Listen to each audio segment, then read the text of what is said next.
Berilo iz knjige Razodetja.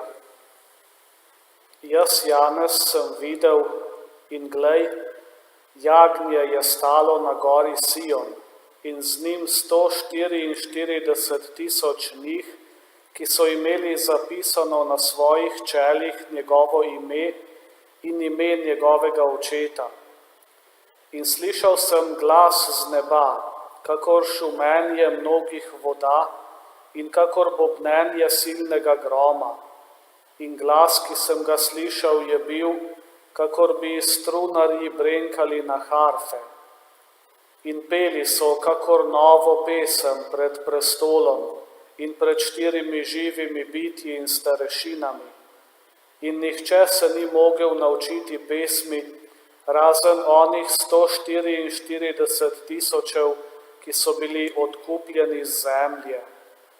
Ti so, ki spremljajo jagnje, kamor gre.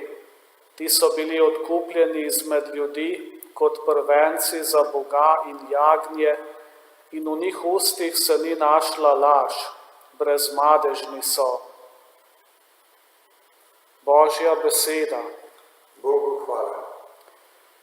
To je rod tistih, ki iščejo Boga. To je rod tistih, ki iščejo Boga. Gospodova je zemlja in kar jo napolnjuje, zemeljski krog in njegovi prebivalci. On ga je utemeljil na morjih in ga ustalil na tekočih vodah. To je rod tistih, ki iščejo Boga. Kdo pojde na Gospodovo goro? Kdo bo stal na njegovem svetem kraju? Kdor je nedolžnih rok in čistega srca, kdor svoje duše ne obrača k praznim stvarem. To je rod tistih, ki iščejo Boga. Ta bo prejel Gospodov blagoslov in plačilo Boga svojega odrešenika. To je rod tistih, ki ga iščejo, ki iščejo obličje Jakobovega Boga. To je rod tistih, ki iščejo Boga. Aleluja, aleluja, aleluja.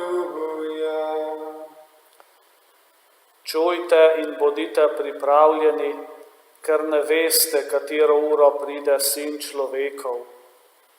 Aleluja, aleluja,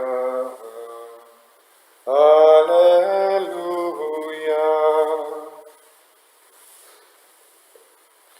Gospod, z vami In s svojim duhom. iz svetega evangelija po Luku.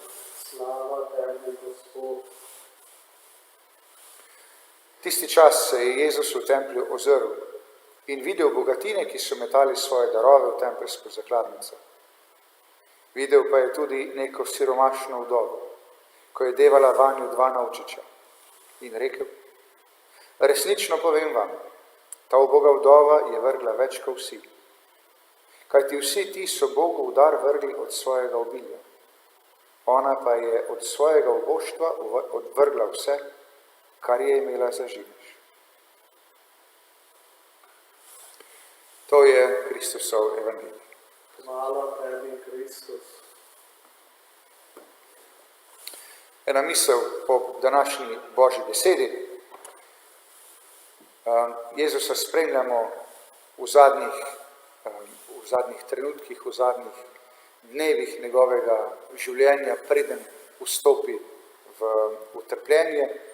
In evangelist Luka s tem, kar nam prinaša v svoji pripovedi o Jezusovem življenju, na nek način skuša povzeti vse tisto, kar naj bi nekako zaznamovalo nas, kristjane. Nas, ki si želimo hoditi za Jezusom, ki si želimo posnemati ga, ki si želimo biti njegovi brati in sestre, ki si želimo biti njegova cerkev.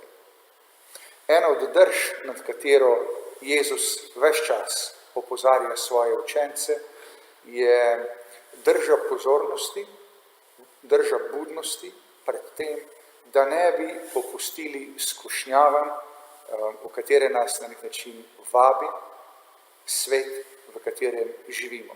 Svet, ki upošteva in ceni predvsem ljudi, ki so močni, ljudi, ki imajo oblast, ljudi, ki imajo bogastvo, ljudi, ki tako ali pa drugače imajo moč tudi da odločajo. Jezus na nek način tudi danes primerja na eni strani te bogatine, ki prihajajo, ki mečejo v svoje darove, v tempelsko zakladnico, in po drugi strani Jezus, verjetno eden redkih, opazi tudi siromašno vdovo. Razlika je precejšnja, na eni strani gre za ljudi, ki so bogati, ki so premožni, na drugi strani gre za nekoga, ki je ubog in ki je preprosto že zaradi svojega uboštva, zaradi svoje revnosti, zaradi svoje siromašnosti, v nevarnosti, da bo spregledan. Zagotovo tudi količine, ki so darovane, predstavljajo razliko in tudi mi nekako nehote raje vidimo in bolj cenimo nekoga, ki da več, kot nekoga, ki da manj.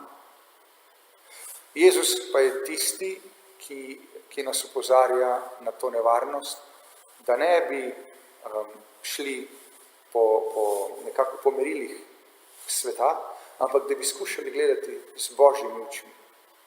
In ta uboga, siromašna vdova je tista, ki nam jo Jezus danes daje za zgled.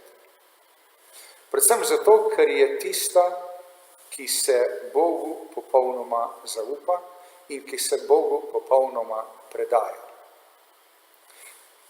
Preprosto gre za to, da ti bogatini, ki tudi mečejo v tempelsko zakladnico, sicer kot pravi Jezus, daje morda celo količinsko več, kot je dala vdova, vendar dajejo od preobilja. In tisto, na kar oni gradijo, na čemer gradijo svoje življenje, v kar polagajo svoje zaupanje, je še vedno vso izobilje, ves denar, vse materialne dobrine, ki jih imajo, ki jih posedujejo. Vdova na drugi strani, čeprav količinsko da precej manj, pa je tista, kot pravi Jezus, ki da vse. Od svojega uboštva je dala vse, kar je imela za živež. Očitno torej svojega življenja, svojega obstoja ne utemeljuje na tem, kar ima, ampak ga utemeljuje na tistem, od kogar dobivamo vse. Ona, bogatini in mi. In mi smo povabljeni, da v resnici to, kar dobivamo, prepoznamo kot dar, da v tem prepoznamo Boga, ki ne samo, da nam daje svoje darove, ampak nam daje tudi samega sebe, popolnoma. Da bi znali na to Božjo daritev tudi mi odgovoriti s tem, da mu dajemo ne nekaj, ne malo, tudi ne veliko, ampak da bi mu znali dati vse. Na ta način bomo v polnosti našli zadovoljstvo, srečo, mir v svojemu srcu, ker bomo lahko živeli ne več na temelju stvari, ki pridejo, pa tudi minejo, in zaradi tega nujno seboj prinesejo tudi dvom, strahove, tesnobo, ampak bomo lahko svoje življenje utemeljevali na skali, ki je Bog, na njem, ki je trdna opora, na njem, ki je večna opora.